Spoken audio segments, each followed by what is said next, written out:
ओम नमो भगवते वासुदेवाय। ओम नमो भगवते वासुदेवाय। ओम नमो भगवते वासुदेवाय। नारायणो नमस्कृत्यं नरं चैव नरोत्तमं देवीं सरस्वतीं व्यासं ततो ज्योतिर्नष्टप्रायश्च भद्रश्च नित्यं भागवतस्य सेव्या भगवती उत्तमश्लोके भक्तिर्भवति नैष्टिके। ओम करोति वाचालं पङ्गुं लङ्घयते ह्रीमत्कृपतमहं वन्दे श्रीगुरुदीनतारेण परमानन्दमां श्रीचैतन्येश्वरम्। ओम अज्ञानतिमिरान्धस्य ज्ञानागणशलाकया चक्षुर्मीलितं येन तस्मै श्रीगुरुवे नमः। नमो विष्णुपते कृष्णप्रसाद श्रीमती जयपताक स्वामी नमो नमो तिरुपतिमता नगरकरं दारिणी नमो विष्णुपते कृष्णप्रसाद श्रीमती भक्तिवेदांत स्वामी नमः। नमस्ते सरस्वती देवी गौरवाणी प्रचार निर्विशेष शून्यवती भाषा देशधरणी जय श्री कृष्ण चैतन्य प्रभु नित्यानंद श्री अद्वैत गदाधर शिवसादि गौरव भक्तवृंद। हरे कृष्ण कृष्ण कृष्ण हरे हरे हरे राम राम राम हरे हरे. ஹரே கிருஷ்ணா. எல்லாருக்கும் நமஸ்காரம். ஸ்ரீமத் பாகவதம் 8வது ஸ்கந்தம் 15வது அத்தியாயம். பலி மகாராஜ் ஸ்வர்கலோகத்தை கைப்பற்றுதல். எதற்காக பலி மகாராஜ் ஸ்வர்கலோகத்துக்கு போனாரு, எதற்காக அதை அவர் ஆக்கிரமணம் பண்ணாரு அப்படின்னுட்டு நாம இந்த அத்தியாயத்துல பார்க்க போறோம். ஸோ பரீட்சித் மகாராஜ் கேள்வி கேட்கிறாரு. என்ன கேட்கிறாரு அப்படின்னா, முழு முதற் கடவுளான பகவான் அனைத்து லோகங்கள், அனைத்து அண்டங்கள் அனைத்திற்கும் உரிமையாளர், எஜமானர் அவர்தான். அப்படி இருக்கும்போது ஏதோ ஒரு ஏழைய போல பகவான் பலி மகாராஜ் கிட்ட போய் ஒரு 3 அடி நிலம் கொடுங்க அப்படின்னுட்டு அதற்கு யாசகம் வாங்கினார். இப்ப இல்லாதவங்க போய் கேட்கலாங்க, இவர் தாங்க எல்லாத்துக்குமே முதலாளி. அப்படி இருக்கும்போது இவர் போய் எதுக்காக யாசகம் கேட்கிறாரு இல்லையா? யாசகன்றது உங்களுக்கே தெரியல, பிச்சை கேட்கிற போல. எதுக்கு கேட்கிறாரு? அததான் இங்க பரீட்சித் கேட்டுட்டு இருக்காரு. சரிப்பா, ஓகே, கேட்டாச்சு. அதே போல அவரும் கொடுத்தாச்சு. கொடுத்ததுக்கு அப்புறமும் பலி மகாராஜ் பகவான் ஏன் அரெஸ்ட் பண்ணார்? இப்ப கேட்டதை கொடுக்கலன்னு அரெஸ்ட் பண்ணலாம். ஆனா இவரும் கேட்டாச்சு, அவரும் கொடுத்தாச்சு, ஆனாலும் அவர் அரெஸ்ட் பண்ணியாச்சு. ரொம்ப முரண்பாடா இருக்கேன் இல்லையா? அனைத்திற்கும் உரிமையாளன பகவான் கேட்கிறாரு, அந்த ராஜாவும் கொடுத்தாச்சு. கொடுத்ததாலும் எதுக்காக அரெஸ்ட் பண்ணாங்க? ஏன்? என்னவோ மர்மம் இருக்கு இதுக்குள்ள. தயவு செஞ்சு எனக்கு இதை தெரிஞ்சுக்கணும்னு ரொம்ப ஆசையா இருக்கு, தயவு செஞ்சு சொல்லுங்களேன் அப்படின்னுட்டு பரீட்சித் கேட்கிறார். இப்ப சுகதேவர் சொல்ல ஆரம்பிக்கிறார். ஓ ராஜனே, பலி மகாராஜ் தன்னுடைய அனைத்து செல்வத்தையும் இழந்து போர்ல மரணமும் அடைந்து விட்டார். ஆனா அந்த நேரத்துல பிருகு முனிவருடைய வம்சத்தில் வந்தவரான சுக்கராச்சாரியார் அவரை தூக்கிட்டு போய் என்ன பண்ணியாச்சு, அவருக்கு திரும்பவும் உயிரை கொடுத்தாச்சு. ஏன்னா அவர்கிட்ட மிருத்யுஞ்சய மந்திரம் இருந்ததா. ஸோ அதை வச்சு அனைத்து அசுரர்களும் உயிர்ப்பிச்சார். அதே போல் பலி மகாராஜையும் அவர் உயிர்ப்பிச்சுட்டார். ஸோ இப்ப பலி மகாராஜுக்கு சுக்கராச்சாரியார் மேல ரொம்ப பக்தி வந்துருச்சுன்னா தன்னை திரும்ப உயிர் கொடுத்துட்டாரே இல்லையா? ஆனா இந்த துரோகமும் மோசமும் செஞ்ச இந்திரன் மேல பயங்கர கோபமா இருக்கார் அவர். நம்ம வச்சு கழுத்தறுத்தா இல்லையா? நம்ம வச்சு கழுத்தறுத்தது யாரு? இந்திரன். ஸோ அதனால அந்த இந்திரன் மேல இவருக்கு இப்ப பயங்கர கோபமா இருக்கு. ஆனா நம்மள இவ்வளவு நல்லா காப்பாத்தி விட்டாரே நம்மளுடைய குருவான சுக்கராச்சாரியர், அவருக்கு நல்லா சேவை செய்யணும் அப்படின்னுட்டு அவருக்கு இவர் ரொம்ப நல்லா சேவை செய்யறார். ஆனா பலி மகாராஜுடைய ஆசை இந்திரனை இப்ப பழி வாங்கணும் இல்லையா? இந்திரனுடைய ராஜ்யத்தை அடையணும் அப்படின்னுட்டு இவருக்கு ரொம்ப வெறி ஆயிடுச்சு. ஸோ இந்த சுக்கராச்சாரியருக்கு இது தெரிஞ்சிருச்சு. அதனால என்ன பண்றாங்க, இந்த பிருகு முனிவருடைய வம்சத்தில் வந்தவரான இந்த சுக்கராச்சாரியார் அங்கிருந்து அனைத்து பிராமணர்களையும் சேர்த்து அவர் என்ன பண்றாரு, விஸ்வஜித் அப்படின்ற ஒரு யாகத்தை செய்யறாரு. ஆக்சுவலி பலி மகாராஜ் அவருக்கு ரொம்ப ஹெல்ப் பண்றாரு, ரொம்ப அவருக்கு உதவிகள் எல்லாம் செய்யறாரு. ஸோ அதனால சுக்கராச்சாரியாரும் இவருக்கு பலி மகாராஜுக்கு உதவி செய்யணும் அப்படின்னுட்டு அவர் என்ன பண்றாரு, இந்த விஸ்வஜித் அப்படின்ற இந்த யாகத்தை செய்யறாரு.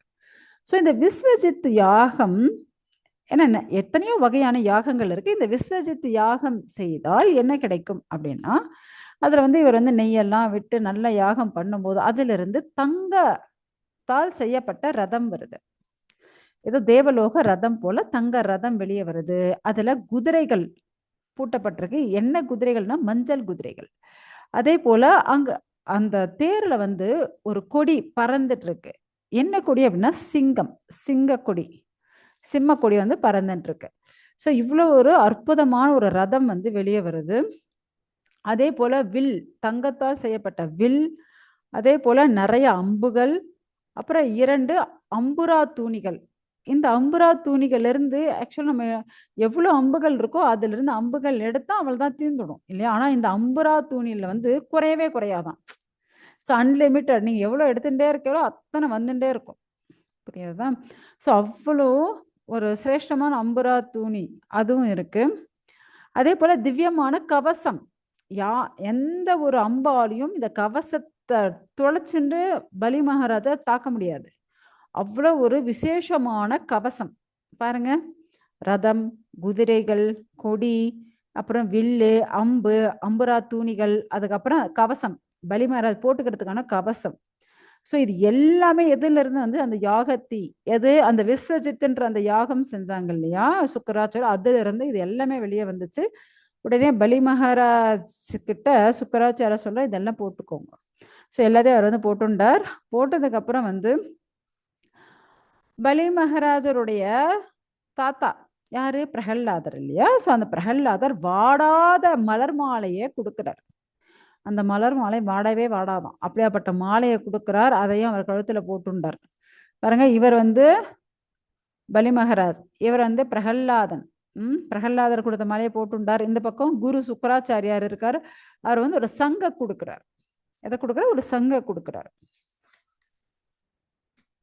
இப்படி ரொம்ப அற்புதமான அனைத்து விஷயங்களையும் யார் எடுத்துட்டது இப்ப பலி மகாராஜ். ஏன்னா அனைத்து பிராமணர்களும் இவர் அவ்வளவு நல்லா சேவை செய்யறார். அந்த விசேஷத்தால, அவங்க பிராமணருடைய கருணையால், அந்த கிருபையால இந்த அனைத்து பொருட்களும் அவருக்கு கிடைச்சது. உடனே பிரகல்லாதனையும் குருவையும் வணங்கிட்டு அவர் அங்கிருந்து கிளம்புறார். சுக்கராச்சாரியரும் வணங்கிட்டு அவர் கொடுத்த அந்த ரதத்துல கிளம்புறார். ஏன்னா ஆல்ரெடி மாலை போட்டுண்டார், கவசம் போட்டுண்டார், வில்லு அம்பு எல்லாம் எடுத்துட்டார். அந்த ரதத்திலும் ஏறியாச்சு. தன்னுடைய பாட்டனார் மற்றும் குருக்கெல்லாம் நமஸ்காரம் தெரிவிச்சுட்டு அங்கிருந்து கிளம்புறார். ஸோ அப்படியே நெருப்பு போல கிளம்புறாராம். அப்படியே அவர் காதெல்லாம் குண்டலங்கள், நீல கற்களால் செய்யப்பட்ட குண்டலம்லாம் போட்டு இருக்காராம். பார்க்கறது அப்படியே ஒரு அக்னி ஜுவாலை போல இப்படி ஜொலிக்கிறாராம். யாரு? பலி மகாராஜ். அப்படி ஒரு ஜொலிப்போட எங்க கிளம்பிட்டாரு அப்படின்னா, தன்னுடைய பலத்தினாலும் செல்வத்தினாலும் அழகினாலும் எப்படி இருக்கார் அப்படின்னா அப்படியே நெருப்பு ஜுவாலை போல ஜொலிக்கிறாராம் அந்த அசுர தலைவனான பலி மகாராஜ். இப்படி அவர் கிளம்பும் போது எங்க வரார் அவர் அப்படின்னா, தன்னுடைய அனைத்து அசுர வீரர்களையும் திரட்டிண்டு அவர் நேர இந்திரனுடைய தலைநகரமான இந்திரபட்டணத்துக்கு வந்தாச்சு, சொர்க்கலோகத்துக்கு வந்தாச்சு, தேவேந்திரனுடைய நகரத்துக்கு வந்தாச்சு. பாருங்க, அந்த நகரம் இப்ப எப்படி இருக்கு அப்படின்னுட்டு சொல்லப்படுறது. நகரம் வந்து ரொம்ப அற்புதமாக இருக்கு. அந்த தேவேந்திரனுடைய அந்த நகரத்துல வந்து நிறைய நந்தவனங்கள், பழத்தோட்டங்கள், பூ தோட்டங்கள், நிறைய மலர்கள், இலைகள், பழங்கள் அப்படியே குவிஞ்சு இருக்கான். அவ்வளோ நறுமணமா இருக்கு. மரத்தினுடைய கிளைகளே தெரியாத அளவுக்கு அவ்வளோ பழங்கள் அப்படியே கொத்து கொத்தான் தொங்குதான். அதே போல ஜோடி பறவைகள், ஜோடி புறாக்கள், எல்லா பறவைகளும் அப்படியே ஜோடி ஜோடியா சுத்துதான். அதே போல நிறைய பூக்கள் பூத்து குலுங்குது இல்லையா? அதுல இருந்து அப்படியே அந்த தேனை வந்து சுவைக்கிறதுக்காக தேனீக்கள் ரீங்காரம் பாடின்னு இருக்கு. ஏன்னா நீங்க பாத்தீங்க அப்படின்னா அப்படியே பூ தோட்டம், பழ தோட்டமாவே அப்படியே நிறைஞ்சு இருக்கான். அந்த சூழ்நிலையே ரொம்ப ரம்யமா இருக்கு பாக்குறதுக்கே. அதே போல தேவர்களால் பாதுகாக்கப்படக்கூடிய அழகிய மங்கையர்களும் அங்க இருக்காங்களாம். அந்த பெண்கள் எல்லாம் அந்த தோட்டத்துல வந்து விளையாடிட்டு இருக்காங்களாம்.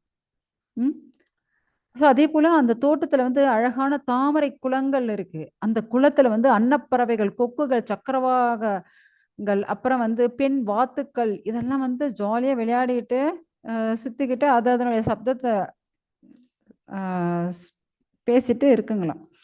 அதே போல அந்த இடத்துல வந்து ஆகாச கங்கை இருக்கு, கங்கை நீர் இருக்கு. ஸோ அந்த இடம் சுத்தி சுத்தி அந்த கங்கை நீர் வந்து ஓடிட்டு இருக்கான். அங்க இருக்கக்கூடிய அந்த மதில் சுவர்கள்லாம் அவ்வளோ பெருசா இருக்கு. கைப்பிடி சுவர்கள் அங்கிருந்து அப்படியே கீழே பார்க்கறதுக்கு. ஸோ எல்லாமே வந்து ரொம்ப அற்புதமாக இருக்கு. அங்க அந்த கதவுகள் இருக்கு இல்லையா? அதெல்லாம் அப்படியே தங்கத்தால் செய்யப்பட்டிருக்காம். அதேபோல அங்க வந்து சலவை கற்களால் செய்யப்பட்டிருக்கு. அந்த சாலைகள் எல்லாம். சாலைகள் ரொம்ப பெருசு பெருசா இருக்காம். ரொம்ப விஸ்தீரமா இருக்கு. அ இதெல்லாம் வந்து விஸ்வகர்மாவால் செய்யப்பட்டிருக்கு. ஏன்னா, அவர் வந்து ரொம்ப நல்லா பிளான் போட்டு கட்டியிருக்காரு. அதேபோல அந்த சொர்க்கலோகத்துல வந்து சபா மண்டபங்கள், ம் அகலமான சாலைகள், நெறைய பெரிய பெரிய மாளிகைகள், முற்றங்கள் எல்லாம் ரொம்ப எல்லாமே அப்படியே பால்கனி எல்லாம் வச்சு கட்டி சூப்பரா இருக்கும். அதேபோல 10,00,00,000க்கு அதிகமான விமானங்கள் அங்க இருக்காம். எக்கச்சக்கமான விமானங்கள் இருக்கு. ஸோ அந்த தெரு எல்லாம் ஓரம் பார்த்தீங்க அப்படின்னா, முத்துக்களால் வந்து அலங்காரம் செய்யப்பட்டு தொங்கிட்டு இருக்காம். ஸோ அந்த இடமே வந்து வைரத்தாலும், பவழத்தாலும், முத்துக்களாலும் வந்து ஃபுல் அண்ட் ஃபுல் அலங்கரிக்கப்பட்டிருக்காம். மொத்த சொர்க்கமே. அங்க இருக்கக்கூடிய பெண்கள் வந்து ரொம்ப தூய்மையான ஆடைகள் அணிஞ்சுன்னு இருக்கா. அவ்வளவு இளமையோட, அழகோட இருக்காங்களாம். அப்படியே எப்படி இருக்கு? அப்படியே ஜொலிக்கிறாங்களாம். அவ்வளோ பளபளன்னு அப்படியே ஜொலிக்கிறாங்க அவங்கலாம். ம். அவ்வளோ கருணையோட இருக்காங்க. எப்படி பகவான் கருணையோ, அதுபோல அங்க இருக்கக்கூடிய பெண்களும் அவ்ளோ கருணையோட இருக்காங்களாம். ஓகேங்களா? அவ்வளவு அழகான பெண்களாக இருக்காங்க. அதேபோல அங்க இருக்கக்கூடிய நகர வீதிகள் அவ்வளோ ரீதியா ரொம்ப பெர்ஃபெக்ட்டா இருக்கு. அங்கேயும் வந்து ரொம்ப அழகான இளம் காற்று வீசுது. அந்த மங்கையர்களுடைய, அந்த பெண்களுடைய கூந்தல்கள் எல்லாம் வந்து அப்படியே பறக்குதாம் அந்த காத்துல. அ அவங்க தலையில வச்சுட்டு இருக்கக்கூடிய அந்த மலர்களுடைய நறுமணம், அப்படியே இவங்கள வந்து அப்படியே காந்தம் போல இழுக்குதாம். அவ்வளவு வசீகரமான நறுமணத்தோட இருக்காம், அங்க இருக்கக்கூடிய அந்த பெண்கள் தலையில வச்சுட்டு இருக்க மலர்கள். அதேபோல அந்த மாளிகையில் இருக்கக்கூடிய அந்த ஜன்னல்கள் இருக்கு இல்லையா? அதெல்லாம் கூட அவ்ளோ அழகான வேலைப்பாடுகள் செய்யப்பட்டிருக்கு.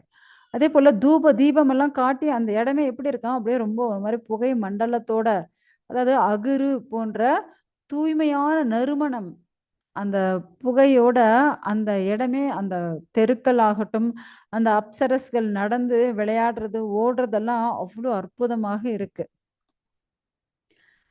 ஆக்சுவலா இந்த மாளிகையில வந்து மேல் கட்டிடங்கள்லாம் பார்த்தீங்க அப்படின்னா, என்ன ஃபுல் முத்துக்களால வந்து அப்படியே ஹேங்கிங் அதாவது என்ன, ஆ இந்த சங்குகளாலலாம் தொங்கும் இல்லையா? அதுபோல இவங்க வந்து முத்துக்களால அலங்கரிக்கப்பட்டிருக்கான்.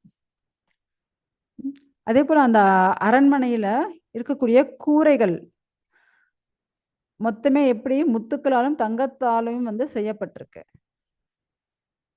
அந்த நகரமே வந்து ரொம்ப அழகா இருக்கு. மொத்த கொடிகள், அழகான கொடிகள் எல்லாம் பறந்துட்டு இருக்கு. அங்க வந்து மயில்கள், நெறைய பறவைகளும் இருக்காம். அதாவது மயில்கள், புறாக்கள், தேனீக்கள், அ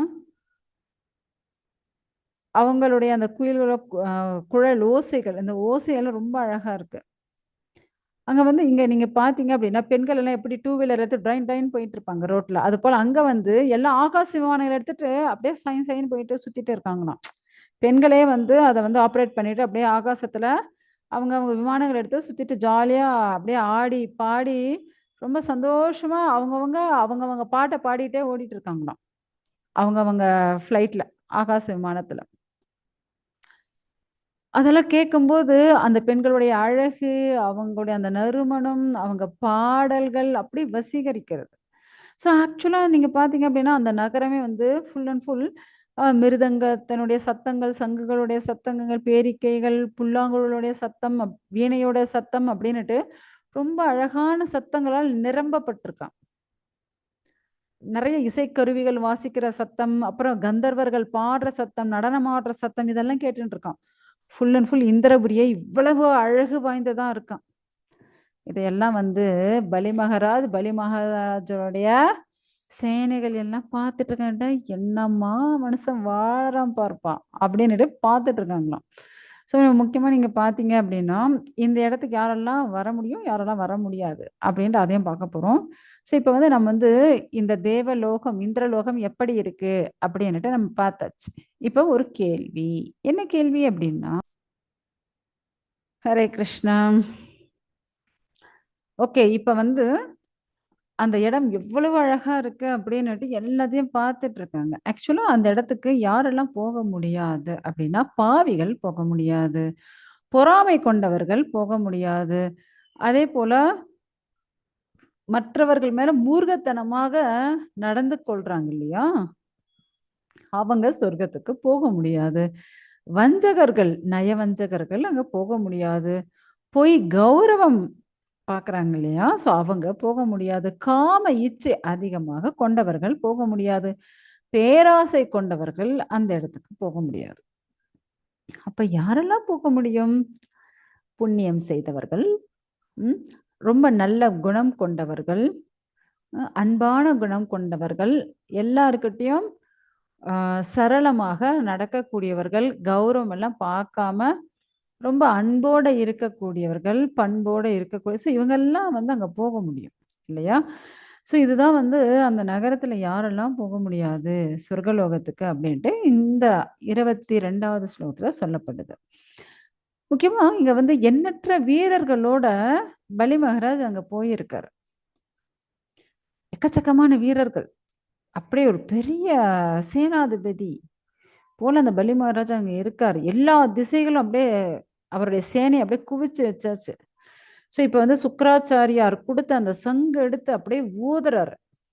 மொத்த இந்திர பட்டணமே அப்படியே அதிருதாம். ம். அங்க இருந்த அந்த பெண்கள் எல்லாமே பயப்படுறாங்க. ஏன்னா, அவ்ளோ ஒரு பயத்த குடுக்கிறதா இருக்காம் அந்த சங்கு நாதம். ஸோ பலி மகாராஜ் வந்து தன்னுடைய விடாமுயற்சியோட ம்.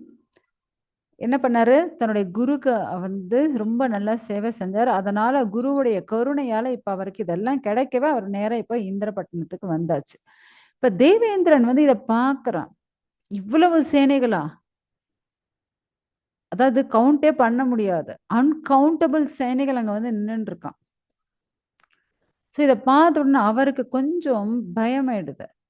அவரு மற்ற தேவர்களோட சேர்ந்து தன்னுடைய குருவான பிரகஸ்பதி கிட்ட போறாரு. போய் அவர்கிட்ட வணங்கி கேட்கிறாரு. சுவாமி, பலி மகாராஜ் ரொம்ப திடகாத்திரத்தோட, ரொம்ப உற்சாகத்தோட இந்த இடத்துக்கு வந்தாச்சு. அவனுடைய சக்திகள் ரொம்ப ஆச்சரியத்தை கொடுக்குது. அவ்ளோ பயங்கரமான சக்திகளோட வந்திருக்கான். ரொம்ப வீரத்தோட, வீரியத்தோட, வெரி ஸ்ட்ராங்கா பலத்தோட வந்திருக்கான். அவனை எதிர்க்கிறது கண்டிப்பா எங்களால முடியவே முடியாது. ஏன்னா அவ்வளவு சேனைகள், அவனும் அவ்வளோ பலத்தோட இருக்கான். ஆக்சுவலா பலி மகாராஜ பார்க்கும்போது தான் வந்து யாராலும் எதிர்க்க முடியாத அளவுக்கு அவனுடைய வீரமும், தீரமும், அவனுடைய பராக்கிரமம், அங்க இருக்கக்கூடிய சேனைகள் இதெல்லாம் தெரியுது. அவன் என்னவோ தன்னுடைய வாயாலே இந்த மொத்த பிரபஞ்சத்தையும் முழுங்குற அளவுக்கு அவ்வளவு உக்கிரமா இருக்கான். விட்டா மொத்த லோகத்தையும் அவன் முழுங்கிடுவான் போல் இருக்கு. ம். மொத்தம் 8 திக்குல இருக்கக்கூடிய 10 திசைகள்ல இருக்கக்கூடிய அனைத்தையுமே என்ன விழுங்கிடுவான். அப்படி இருக்கு. அவனுடைய கண்கள் எல்லா திசையிலயும் வந்து நெருப்பு பறக்கும். அவ்வளவு ஒரு பயங்கரமா, கம்பீரமா வந்திருக்கான். ஸோ இப்ப அவனை எதிர்க்கிற சக்தி எங்களுக்கு கிடையாது. ம். ஏன்னா, பலி மகாராஜுடைய பலம், அவனுடைய முயற்சி, அவனுடைய ஆதிக்கம், இந்த வெற்றிக்கு காரணம் என்ன? ம். அவன் எப்படி இவ்ளோ ஒரு உற்சாகம், இத்தனை பலத்தோட எப்படி வந்தான்? தயவு செஞ்சு இத எனக்கு சொல்லுங்களேன் அப்படின்ட்டு குரு கிட்ட கேட்கிறான். யாரு? இந்திரன். இப்ப குரு வந்து சொல்ல ஆரம்பிக்கிறாரு. இந்திரா, இந் முக்கியமா குருவுடைய பேச்ச கேட்கணும். இல்லையா? அந்த குருவுடைய கருணையால இப்ப அவனுக்கு அவ்ளோ சக்தி வந்திருக்கு. முக்கியமா அவனுடைய குரு யாரு தெரியுமா? சுக்கிராச்சாரியார். அவர் வந்து பிருகு முனிவர் இருக்காரு இல்லையா? அந்த பிராமணரோட சந்ததியில வந்தவர் அவரு. ஸோ அவருடைய சுக்கராச்சாரியரோட சீடராக பலி மகாராஜ் இப்ப இருக்காரு. ஸோ அந்த சுக்கராச்சாரியருடைய கருணையால தான் இப்படி அசாதாரணமான சக்திய பலி மகாராஜ் பெற்றிருக்கிறார். ஓகேங்களா? அவ்வளவு பலசாலியா இப்ப வந்து நிக்கிறார் அவரு. அவரை எதிர்க்க உன்னாலேயோ இல்ல உன்னுடைய ஆட்கள் இந்த தேவர்களாலேயோ முடியவே முடியாது. ஏன்னா பலி மகாராஜ் ஃபுல் அண்ட் ஃபுல் பிரம்ம தேஜஸோட வந்திருக்காங்க. ஏன்னா அந்த யக்ஞத்தின் மூலியமாக பரம புருஷனுடைய சக்தி அவர் மேல இப்ப ஃபுல்லா நிறைஞ்சிருக்கு. அந்த ஆன்மீக சக்தி அவர் மேல இருக்கு. அவரை வெல்ல இப்ப பலி மகாராஜை வெல்ல யாராலும் முடியாது. அப்ப அவரை வெல்ல யார் தெரியுமா வேணும்? பகவானை தவிர வேற யாரும் வெல்ல முடியாது. நீயோ உன்னுடைய சேனையோ எப்படி யமராஜன் முன்னாடி யாராலும் நிக்க முடியாதோ அது போல இப்ப பலி மகாராஜ் முன்னாடி யாராலும் நிக்க முடியாது. ஏன்னா இப்ப நீங்க எதிர நின்னீங்க வச்சுக்கோங்க, நீங்க எல்லாம் தான் நாசமாயிடுவீங்க. அதனால நீங்க என்ன பண்ணுங்க, இந்திரா நீ உன்னுடைய தேவர்கள் எல்லாரும் உடனுக்குடன் இந்த ஸ்வர்க்கத்தை விட்டு எங்கேயாவது கண் காணாத இடத்துக்கு ஓடி போயிடுங்க. ஏன்னா பலி மகாராஜ் பிராமணர்களால் நிறைய வரங்கள் கொடுக்கப்பட்டிருக்கு அவருக்கு.